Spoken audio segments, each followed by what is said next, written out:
السلام علیکم ورحمۃ اللہ وبرکاتہ۔ الحمد للہ کفا وسلام علی عبادہ الذین اصطفى، اما بعد۔ حضرات، یہ ایک سیریز شروع کی جا رہی ہے جو انشاءاللہ صحابہ کرام رضی اللہ عنہم اجمعین کی زندگی سے متعلق ہوگی کہ ان کی زندگی میں جو اہم واقعات ہیں، ان کی سٹوریز ہیں، ان کو ذکر کر کے کہ ان سے ہمیں کیا سبق ملتا ہے اور اپنی زندگی میں کیسے ہمیں انہیں اختیار کرنا چاہیے، چونکہ ہمارے لیے سب سے بڑے آئیڈیل رول ماڈل صحابہ ہیں۔ اس وجہ سے اس کا خاص اہتمام کیا جا رہا ہے، جس میں آج آغاز کرتے ہوئے سب سے پہلے میں صحابہ کرام رضی اللہ عنہم اجمعین کی تعریف کیا ہے، صحابی کسے کہتے ہیں، اس سلسلے کی بنیادی معلومات کیا ہے، اور اس کے بعد صحابہ رضی اللہ عنہم اجمعین کی اہمیت اور ان کا مقام و مرتبہ، قرآن اور حدیث میں جو کچھ ذکر کیا گیا ہے اس میں سے تھوڑا سا حصہ، اور اس کے ساتھ ساتھ ان کے کچھ واقعات بنیادی طور پر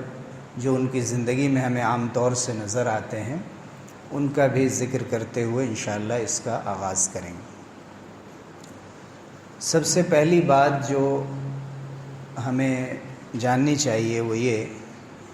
کہ صحابی اس شخص کو کہتے ہیں جو رسول اللہ صلی اللہ علیہ وسلم سے اس حال میں ملا ہو کہ وہ مسلمان ہونے کی حالت میں رسول اللہ صلی اللہ علیہ وسلم کو اس نے دیکھا ہو، آپ سے ملاقات کی ہو، خواہ تھوڑی دیر کے لیے بھی، ضروری نہیں ہے کہ بہت لمبی صحبت رہی ہو، زیادہ دنوں تک حضور کے ساتھ رہا ہو، یہ بھی ضروری نہیں کہ حضور صلی اللہ علیہ وسلم سے کوئی روایت کی ہو، کوئی حدیث آپ سے نقل کی ہو، بلکہ صرف حضور صلی اللہ علیہ وسلم سے اگر ملاقات ہو گئی، آپ کو اس نے ایک جھلک دیکھ بھی لیا مسلمان ہونے کی حالت میں، تو وہ صحابی ہو سکتا ہے۔ کوئی شخص ہو جو نابینا ہو اور دیکھ نہ سکتا ہو، تو صرف آپ کی ملاقات یا آپ سے اتنی قربت کافی ہے کہ اگر آنکھ ہوتی تو حضور صلی اللہ علیہ وسلم کو دیکھ سکتا، تو ایسے لوگوں کو بھی صحابہ کی فہرست میں داخل کیا گیا۔ صحابہ کا مقام دوسرے لوگوں کے مقابلے میں، یعنی جو تابعی ہیں، جن لوگوں نے اسلام کی حالت میں صحابہ کو دیکھا ہے ان کو تابعی کہتے ہیں، ان کے مقابلے میں صحابہ کا مقام ہمیشہ بلند رہے گا۔ کوئی تابعی یعنی ایسا شخص جو اسلام کی حالت میں کسی صحابی سے ملتا ہے، وہ اپنی عبادت میں، اسلام کی خدمت میں، قربانی میں وہ جتنا بھی آگے بڑھ جائے،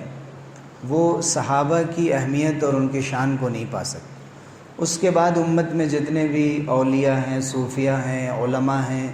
سب کا مقام و مرتبہ اس کے بعد آئے گا۔ رسول اللہ صلی اللہ علیہ وسلم کی صحبت جن لوگوں کو بھی ملی، چاہے وہ خلفائے راشدین ہوں، حضرت ابوبکر صدیق رضی اللہ عنہ، حضرت عمر، حضرت عثمان، حضرت علی رضی اللہ عنہم اجمعین، یقیناً ان کا مقام سب سے اونچا ہے۔ لیکن حضرت معاویہ رضی اللہ عنہ مثال کے طور پر، حضرت علی رضی اللہ عنہ سے ایک موقع سے خاص واقعے میں کچھ اختلاف ان کے ہوئے تھے، اس کی وجہ سے بہت سے لوگ حضرت معاویہ رضی اللہ عنہ کے تعلق سے زبان درازی کر دیتے ہیں، غلط بات کہہ دیتے ہیں۔ اس سلسلے میں بعض علماء نے یہ فرمایا کہ ایک دن جو حضرت معاویہ کو رسول اللہ صلی اللہ علیہ وسلم کی خدمت میں حاصل ہوا، ایک دن، وہ حضرت عمر ابن عبدالعزیز رحمۃ اللہ علیہ اور ان کے پورے گھرانے سے بہتر، یعنی حضرت معاویہ رضی اللہ عنہ حضرت علی رضی اللہ عنہ کے مقابلے میں ہو سکتا ہے کہ وہ غلطی پر تھے، اجتہاد میں ان سے غلطی ہوئی تھی، وہ رائے صحیح نہیں تھی، لیکن ہمیں حق نہیں ہے کہ ان کے تعلق سے ہم زبان کھولیں۔ اور حضرت عمر بن عبدالعزیز رحمۃ اللہ علیہ جو تابعی تھے اور بڑے درجے کے عالم بھی تھے، حاکم بھی تھے، بہت انصاف پسند تھے، سب کچھ تھے، لیکن حضرت عمر بن عبدالعزیز رحمۃ اللہ علیہ حضرت معاویہ رضی اللہ عنہ کی اہمیت کو نہیں پہنچ سکتے، کیونکہ حضرت معاویہ رضی اللہ عنہ حضور صلی اللہ علیہ وسلم پر جو وحی آتی تھی اس کو لکھتے بھی تھے، رشتے میں حضور صلی اللہ علیہ وسلم کے سالے بھی ہوا کرتے تھے، صحابی بھی تھے، تو صحابی ہونے کی وجہ سے جو ان کی اہمیت ہوگی وہ بعد والے لوگوں کی نہیں ہو سکتی۔ پھر اسی طرح سے کچھ باتیں اس سلسلے کی یہ ذہن میں رکھنی چاہیے کہ حضور اکرم صلی اللہ علیہ وسلم کی جس وقت وفات ہوئی ہے، آپ صلی اللہ علیہ وسلم کا جب وصال ہوا، اس وقت صحابہ اکرام رضی اللہ عنہم اجمعین کی تعداد تقریباً 1,14,000 تھی، بعض لوگ 24,000 بھی کہتے ہیں جو انبیاء اور رسولوں کی تعداد ہے، لیکن زیادہ صحیح بات 1,14,000 تقریباً ان کی تعداد تھی، اور حجۃ الوداع کے موقع پر تقریباً 40,000 ان کی تعداد تھی، تبوک میں تقریباً 70,000 ان کی تعداد تھی۔ تو یہ اگر 1,14,000 صحابہ ہیں تو سب کے سب صحابی ہونے کے اعتبار سے سب کی فضیلت اور درجہ اپنی جگہ پر ہے، بعض صحابی کو بعض پر زیادہ اہمیت حاصل ہے۔ قرآن مجید میں تینوں طرح کے صحابی کا ذکر فرمایا گیا۔ ایک مشہور آیت ہے سورہ توبہ کی آیت نمبر 100، آیت کا نمبر ہی 100 ہے، والسابقون الاولون من المہاجرین والانصار والذین اتبعوہم باحسان رضی اللہ عنہم ورضوا عنہ۔ انصار اور مہاجرین میں سے جن لوگوں نے سبقت کی، پہل کی، جو سب سے پہلے اسلام کی طرف آنے والے لوگ تھے، چاہے وہ بدر میں شریک ہوئے ہوں یا وہ لوگ جنہوں نے دونوں قبلے کی طرف نماز پڑھی، بیت المقدس کی طرف بھی نماز پڑھی، پھر ہجرت کے تقریباً 16-17 مہینے کے بعد جب خانہ کعبہ کی طرف رخ کرنے کا حکم دیا گیا ادھر بھی نماز پڑھی، دونوں قبلہ جنہوں نے پایا، یا صلح حدیبیہ سن 6 ہجری میں اس موقع سے جو لوگ موجود تھے، ان لوگوں کا درجہ زیادہ بڑا ہے۔ ان کے بعد وہ لوگ ہیں کہ جو والذین اتبعوہم باحسان، کہ جنہوں نے اخلاص کے ساتھ ان لوگوں کی پیروی کی، یعنی وہ مہاجرین اور انصار مکے سے جن لوگوں نے ہجرت کی وہ مہاجرین ہیں، جو کہ اپنا وطن چھوڑ کر، اپنے گھر والوں کو چھوڑ کر مدینے آئے، اور مدینے میں جو لوگ انصار تھے وہ سپورٹرز تھے، ان کی حمایت کرنے والے، ان کی مدد کرنے والے تھے۔ یہ دونوں لوگ پہلے درجے میں ہیں، لیکن اس کے بعد جو لوگ بھی صحابہ میں جتنے بھی لوگ تھے جنہوں نے اخلاص کے ساتھ اللہ کے رسول صلی اللہ علیہ وسلم پر ایمان لایا اور اس کے احکام پر عمل کرنا شروع کیا، ان سب لوگوں کے بارے میں، تینوں کے بارے میں اللہ تعالیٰ نے فرمایا کہ اللہ بھی ان سے راضی ہو گیا اور وہ بھی اللہ کے حکموں اور اللہ کے جتنے فرمان ہیں اور اللہ کے احکام ہیں سب کے پابند ہو گئے، ان پر راضی ہو گئے اور ان کے اوپر چلنے والے تھے۔ ان کے لیے پھر جنت کا وعدہ کیا گیا اور اس کو بڑی کامیابی بتایا گیا۔ تو صرف ایک آیت یہ کافی ہے تمام صحابہ کی عظمت کے لیے۔ اور ایک حدیث اسی سلسلے میں پیش کرتا ہوں کہ حضرت ابو سعید خدری رضی اللہ عنہ کی روایت ہے کہ رسول اللہ صلی اللہ علیہ وسلم نے فرمایا، لا تسبوا اصحابی،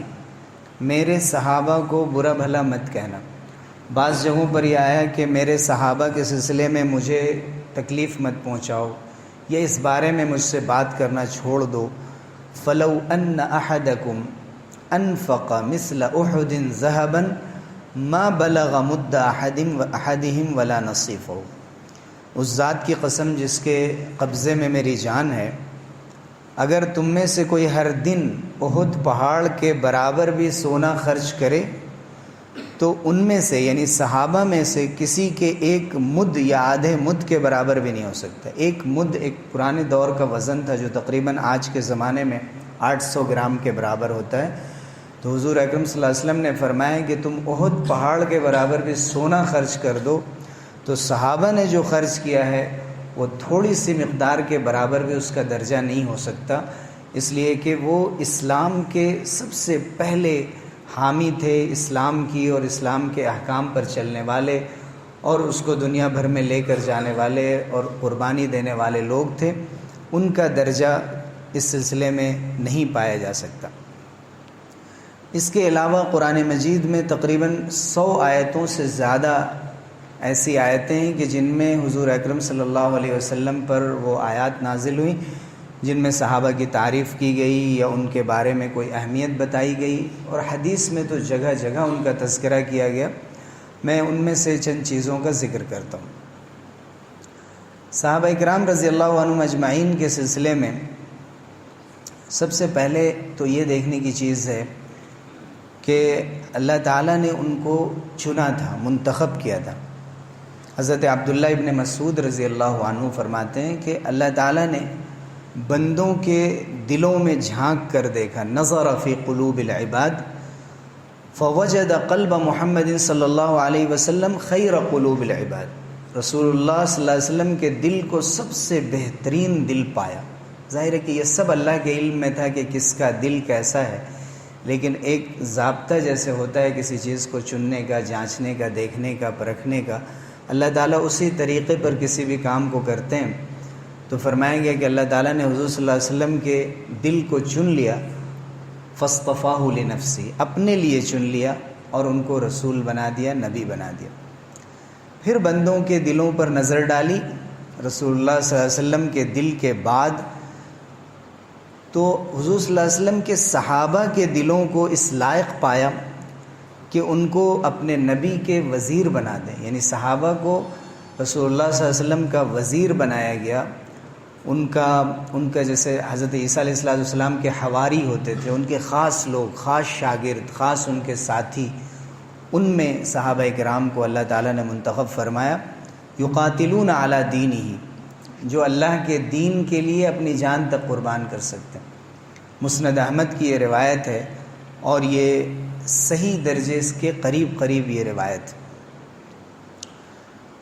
یہ وہ صحابہ تھے جنہوں نے قرآن مجید، یعنی ان کی اہمیت کے لیے سب سے بڑی بات یہ ہے کہ آج ہم 1400 سال کے بعد، 1500 سال کے بعد قرآن مجید پڑھتے ہیں اور سنتے ہیں۔ انہوں نے قرآن کے نازل ہونے کا زمانہ دیکھا تھا۔ یہ قرآن کی کسی آیت کے بارے میں اگر کوئی بات کہہ دیں کہ اس آیت کا یہ مطلب ہے، تو پھر کسی مفسر کی کوئی بات مقبول نہیں ہوتی اس کے سامنے۔ اس آیت سے اور بھی معنی لیے جا سکتے ہیں، لیکن کسی صحابی نے اگر کسی آیت کے بارے میں کوئی بات کہی ہے تو چونکہ انہوں نے وہی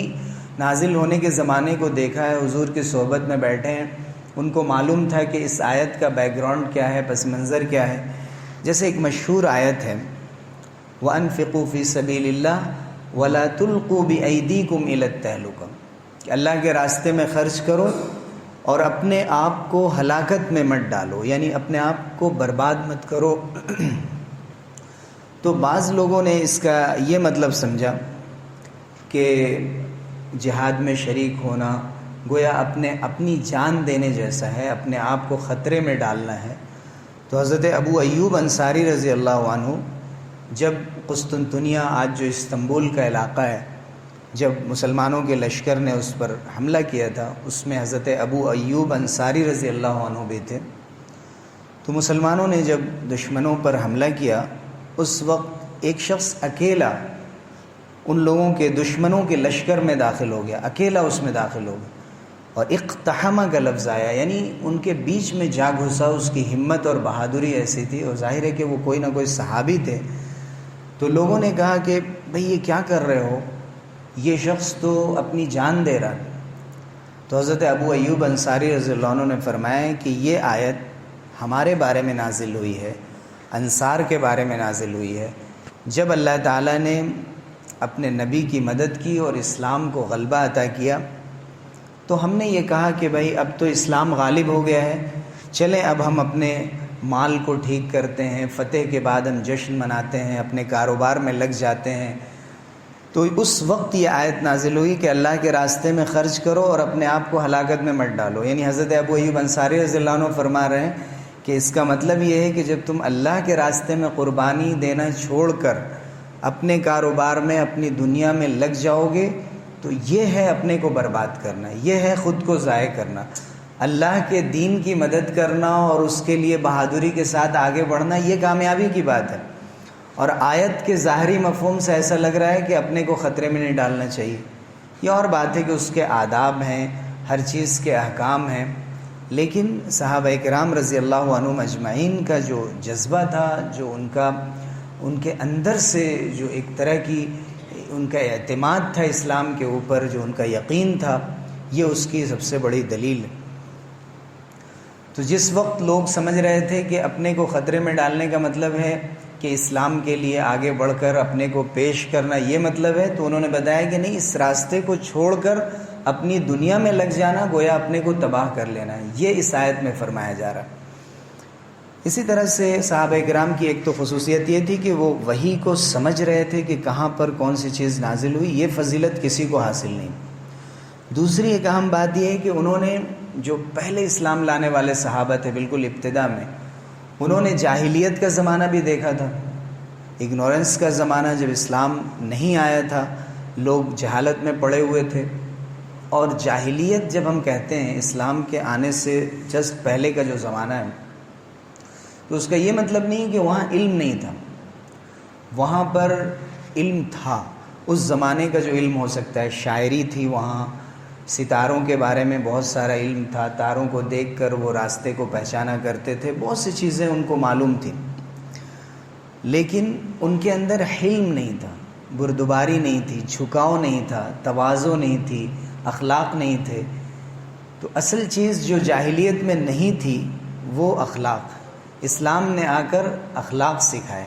تو وہ علم جس کے ساتھ حلم نہ ہو، اخلاق نہ ہو، وہ علم انسان کے لیے کبھی کبھی نقصان دہ ہو جاتا ہے بجائے اس کے کہ وہ فائدہ مند ہو۔ تو صحابہ کرام رضی اللہ عنہ اجمعین نے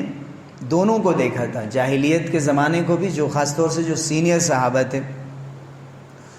حضرت عمر رضی اللہ عنہ فرماتے ہیں کہ لا یعرف الاسلام من لم یعرف الجاہلیہ،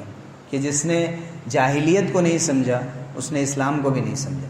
جس نے شر کو نہیں سمجھا، برائی کو نہیں سمجھا، اس نے گویا کہ خیر کو بھی نہیں سمجھا، اچھائی کو بھی نہیں سمجھا۔ تو جہاں یہ ضروری ہے کہ ہم اسلام کو سمجھیں،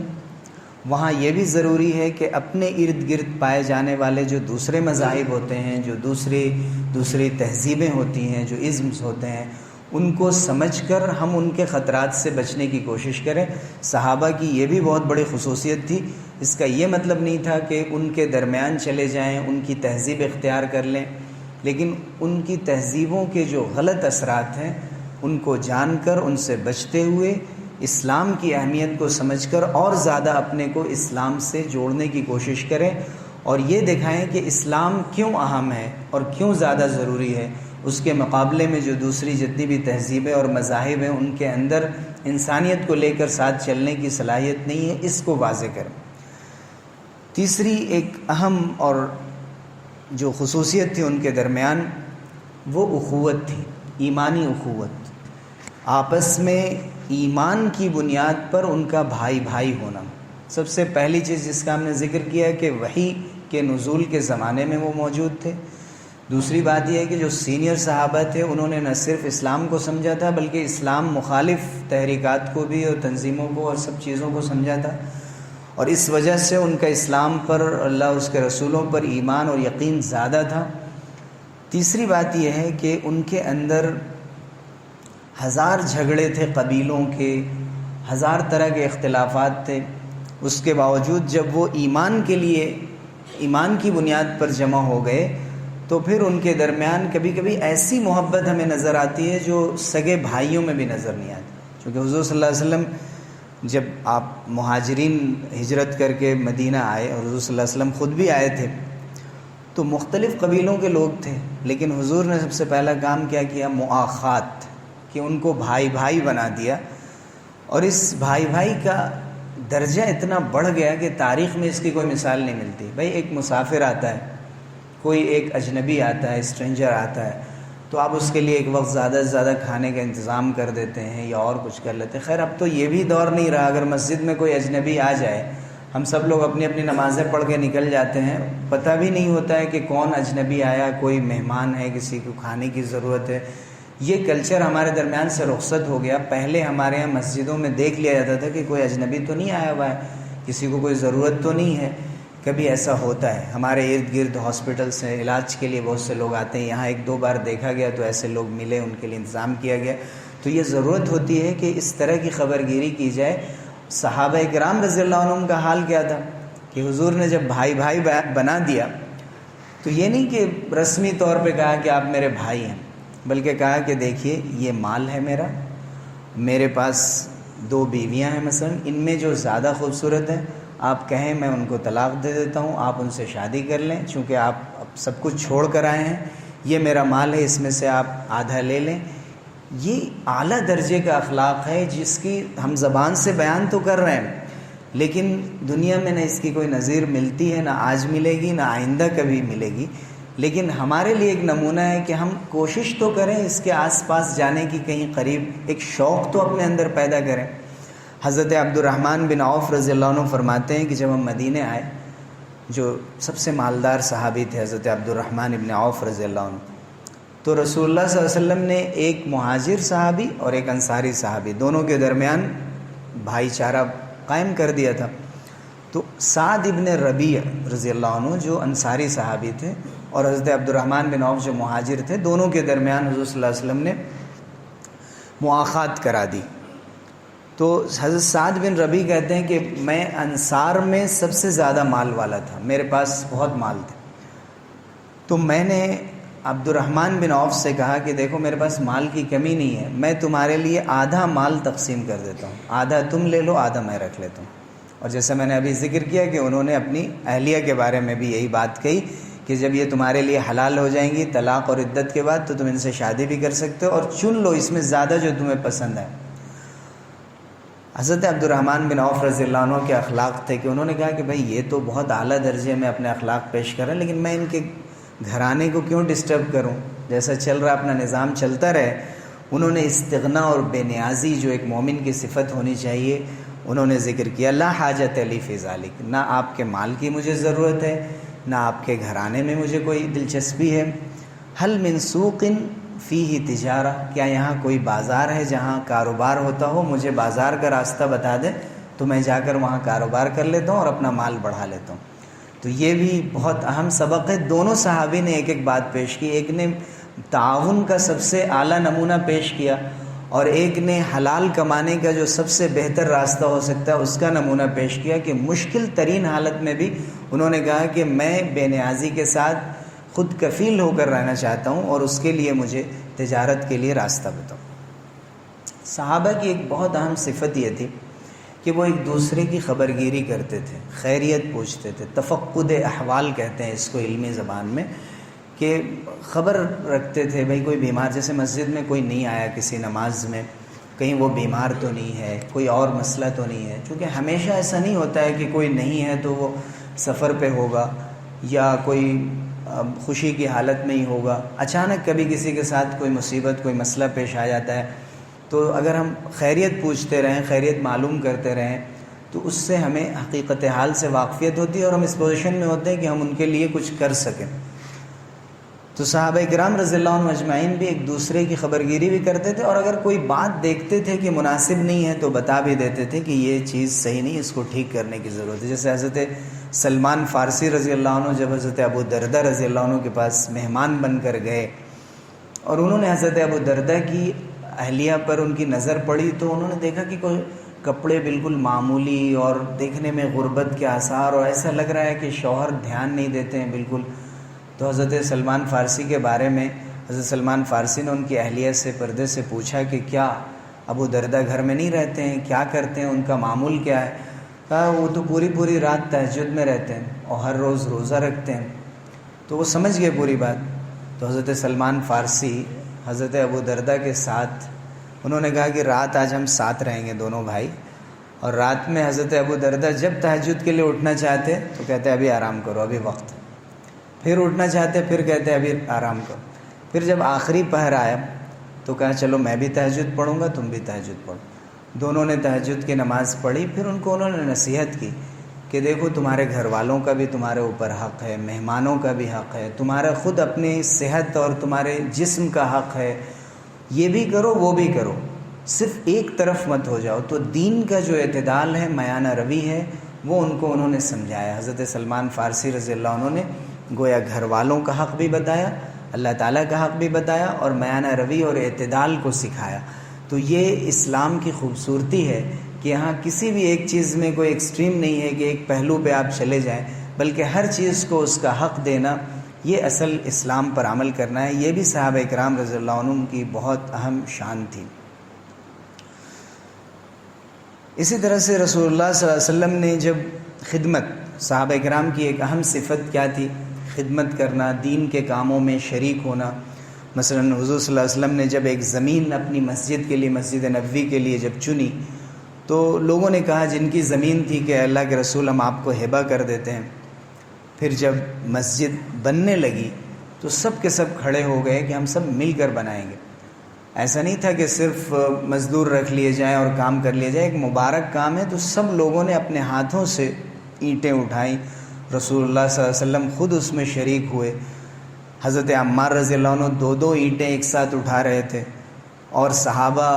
اشعار پڑھ رہے تھے. جیسے کام کرتے ہوئے جب کچھ گنگنایا جائے تو ایک چستی آ جاتی ہے. پڑھ رہے تھے لئن قعدنا والنبی یعمل لذاک منا العمل المضلل، کہ اگر ہم بیٹھے رہیں اور نبی کام کرتے رہیں تو یہ تو بہت گمراہی کی بات ہوگی اور ہمارے لیے ڈوب مرنے کی بات ہوگی. یہ گاتے جا رہے تھے اور اینٹیں اٹھاتے جا رہے تھے اور اس میں شریک ہو رہے تھے اس کام میں. پھر آپ دیکھیں کہ جب خندق احزاب جو سن 5 ہجری میں ہوا، یہ غزوہ جب ہوا، اس وقت حضرت سلمان فارسی رضی اللہ عنہ نے جب بتایا کہ ہمارے ہاں ایران میں، فارس ایران سے وہ آئے تھے، دشمنوں سے مقابلہ کرنے کا ایک طریقہ یہ ہے کہ جس طرف سے وہ آنے والے ہوں ادھر خندق کھود دی جائے، گڑھا کھود دیا جائے بڑا، تاکہ اچانک جب وہ حملہ کرنے کے لیے آگے بڑھیں تو اس میں گر جائیں. تو حضرت سلمان فارسی رضی اللہ عنہ کے مشورے سے جب خندق کھودی جانے لگی، جو تقریباً 5 کلومیٹر سے زیادہ اس کی لمبائی تھی اور 5 سے 6 میٹر تقریباً اس کی چوڑائی تھی اور اس کی گہرائی بھی 3 سے 4 میٹر تھی.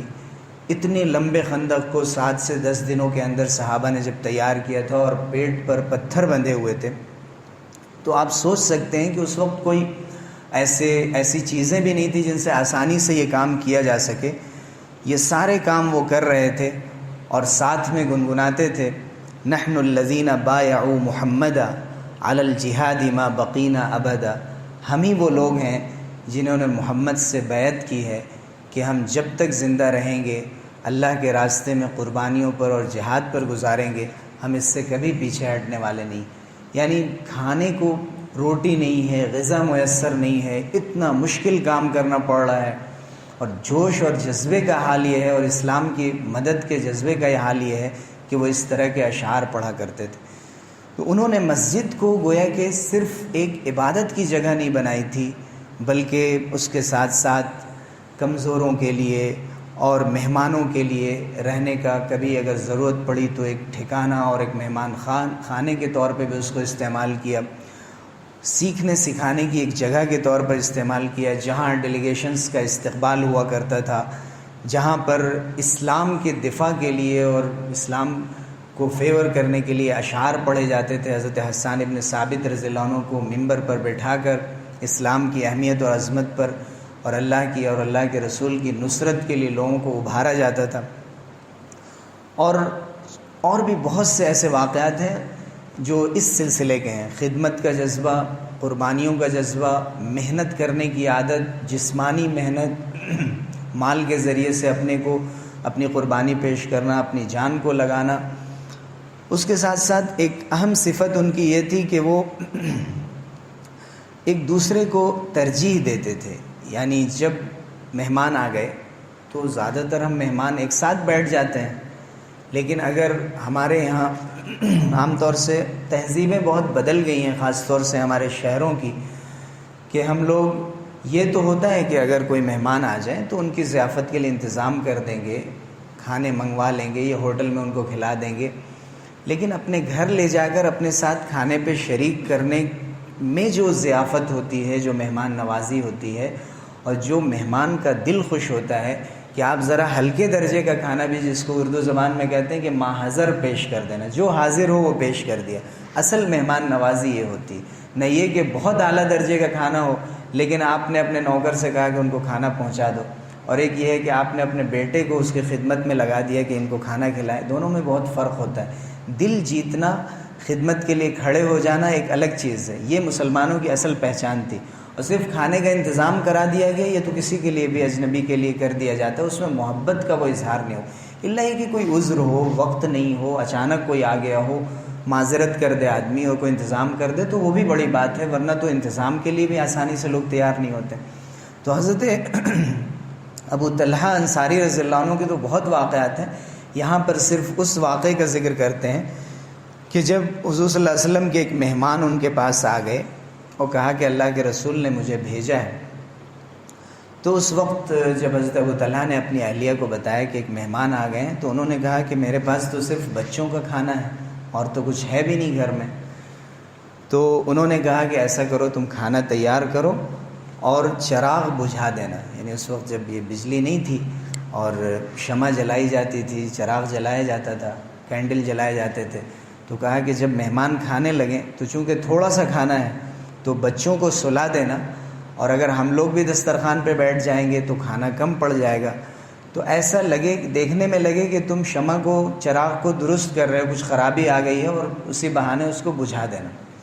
اندھیرا ہو جائے گا، مہمان سمجھے گا۔ اور وہ بھی اپنا ہاتھ بڑھا رہے تھے، یعنی مہمان کو ایسا لگ رہا تھا کہ پلیٹ میں ان کا بھی ہاتھ چل رہا ہے، لیکن وہ کھا نہیں رہے تھے۔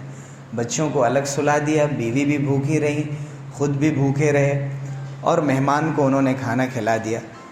تو جب حضور صلی اللہ علیہ وسلم کے پاس دوسرے دن صبح میں آئے تو یہ آیت نازل ہوئی۔ رسول اللہ صلی اللہ علیہ وسلم نے پہلے تو ان سے فرمایا کہ ضحک اللہ اللیلۃ من فعالکما، کہ اللہ تعالیٰ کو رات میں جو تم لوگوں نے کیا ہے اس پر بڑی ہنسی آئی، یعنی اللہ تعالیٰ کو بھی ہنسی آ گئی کہ میرے نیک بندے ایسے بھی ہیں۔ یعنی حکم نہیں دیا گیا کہ اپنے لیے اتنی اپنے کو تکلیف میں ڈالا جائے، لیکن مہمان کی اہمیت، وہ بھی سرور دو عالم صلی اللہ علیہ وسلم کا مہمان، اور آپ نے میرے گھر کو منتخب کیا اس کے لیے، اس سے بڑھ کے میرے لیے کوئی سعادت نہیں ہو سکتی ہے۔ حضور صلی اللہ علیہ وسلم نے پہلے تو فرمایا کہ اللہ کو بھی ہنسی آ گئی اس بات پر، اور پھر فرمایا کہ یہ آیت اللہ نے نازل فرمائی وَيُؤْثِرُونَ عَلَىٰ أَنفُسِهِمْ وَلَوْ كَانَ بِهِمْ خَصَاصَةٌ، کہ اپنے اوپر دوسروں کو ترجیح دے دیتے ہیں اگرچہ خود تنگی میں ہوتے ہیں، تنگی خود ہے، خود پریشانی میں ہے، لیکن خود کو پیچھے رکھ کر دوسروں کو ترجیح دے دیتے ہیں۔ ترجیح بھی اسلام کا بہت اہم اصول ہے۔ آپ کہیں جا رہے ہوں، راستہ چھوٹا ہے، 2 لوگوں کو نکلنا ہے، آپ کہیں کہ پہلے آپ جائیے، اب وہ پہلے آپ میں تو تاخیر ہو جاتی بہت، لیکن اگر موقع ہو تو ہم دوسرے کو ترجیح دیں۔ اور عربوں کا طریقہ بہت اچھا ہے کہ اس میں اگر دونوں لوگ آگے نہیں بڑھتے ہیں تو وہ کہتے ہیں بالیمین، جو دائیں ہیں وہ آگے سے بڑھ جائے، اس میں زیادہ بہتر، لیکن ہم ایک دوسرے کو ترجیح دیں۔ لیکن جو اطاعت کی چیزیں جیسے وضو ہے، نماز ہے، تلاوت ہے، کوئی بھی خیر کا کام ہے، وہاں پر ایک وقت میں ایک ہی آدمی کر سکتا ہے، یا آپ کی فرض نماز کا وقت بالکل نکل رہا ہے اور آپ کہہ رہے ہیں پہلے آپ وضو کر لیجئے، تو یہاں پر ترجیح کی بات نہیں کہی گئی، یہاں پر پہلے ہمیں خود کر لینا ہے، اپنے فرض کو دیکھنا ہے۔ لیکن جو عام زندگی کی چیزیں ہوتی ہیں وہاں اپنے سے آگے دوسرے کو بڑھانا چاہیے، اپنے کو پیچھے رکھنا چاہیے، اور اسی میں وہ بات بھی داخل ہے کہ جو اپنے لیے پسند کریں وہی اپنے بھائی کے لیے پسند کریں، بلکہ اپنے سے بہتر پسند کریں، تو یہ ایثار ہوتا ہے جس کو ترجیح کہتے ہیں۔ تو یہ چند چیزیں تھیں، میں نے جن چیزوں کا ذکر کیا میں ان کو دہرا دیتا ہوں، اس کے بعد انشاءاللہ اسی کو کچھ آگے بڑھا کر ہم ایک ایک صحابی کو لے کر ان کی زندگی کے جو اہم واقعات ہیں ان کو ذکر کر کے جو لیسنس ہمیں ملتے ہیں انشاءاللہ آئندہ ہفتوں میں اس کا ذکر کریں گے۔ پھر سے ہم اعلان کریں گے کہ ہر 4 شنبے کو، وینسڈے کو ہوگا، یا ٹیوزڈے یا کسی اور دن بھی ہو سکتا ہے، جس کا انشاءاللہ بعد میں اناؤنسمنٹ کیا جائے گا۔ تو ایک چیز ہم نے بتائی کہ صحابہ کرام رضی اللہ عنہم اجمعین کی سب سے بڑی اہمیت یہ ہے کہ انہوں نے رسول اللہ صلی اللہ علیہ وسلم کو دیکھا، نزول وحی کے زمانے کو دیکھا، اس لیے ان کی اہمیت بعد کے تمام لوگوں سے زیادہ ہے۔ ان میں بھی سب سے زیادہ اہمیت انصار کی، مہاجرین کی، بدر میں شریک ہونے والے کی، صلح حدیبیہ میں بیعت رضوان میں شریک ہونے والوں کی، اور جنہوں نے دونوں قبلے کی طرف نماز پڑھی ان لوگوں کی سب سے زیادہ اہمیت۔ پھر یہ بتایا گیا کہ صحابہ کرام رضی اللہ عنہم اجمعین کی ایک اہم خصوصیت یہ تھی کہ وہ ایک دوسرے کے لیے قربانیاں دیتے تھے اور اپنے آپ کو پیش کرتے تھے، خدمت کے لیے پیش کرتے تھے، وہ محنت کے عادی تھے، محنت سے پیچھے نہیں ہٹتے تھے۔ اسی کا ایک نمونہ اخیر میں ذکر کیا گیا کہ وہ ضیافت اور مہمان نوازی کے اعلیٰ نمونہ انہوں نے پیش کیے، جس میں آپ سخاوت کو بھی داخل کر سکتے ہیں۔ یہ کچھ اہم صفات تھیں۔ ہماری ذمہ داری ہے کہ ہم اپنی زندگی میں ان صفات کو اختیار کرنے کی کوشش کریں، خصوصاً جو اخیر میں جو باتیں پیش کی گئیں کہ اللہ کے بندوں کے کام آنا، نیکی کے کاموں میں آگے بڑھ کر حصہ لینا، فزیکلی بھی، جسمانی طور پہ بھی اپنے کو لگانا کام میں، صرف دوسروں کے لیے منتظر نہیں رہنا کہ وہ یہ کام کر دیں گے۔ مسجد میں بھی ہم ہیں یا کہیں پر ہیں، کوئی چیز بگڑی ہوئی دیکھ رہے ہیں، غلط دیکھ رہے ہیں، اس کو ٹھیک کر سکتے ہوں تو ہمیں ٹھیک کر دینا چاہیے۔ اللہ تعالی ہم سب لوگوں کو عمل کی توفیق سے نوازے، اور صحابہ کرام رضی اللہ عنہم اجمعین کی زندگی کو اپنے لیے زندگی میں اختیار کرنے کی توفیق دے۔ آمین۔ وآخر دعوانا الحمدللہ۔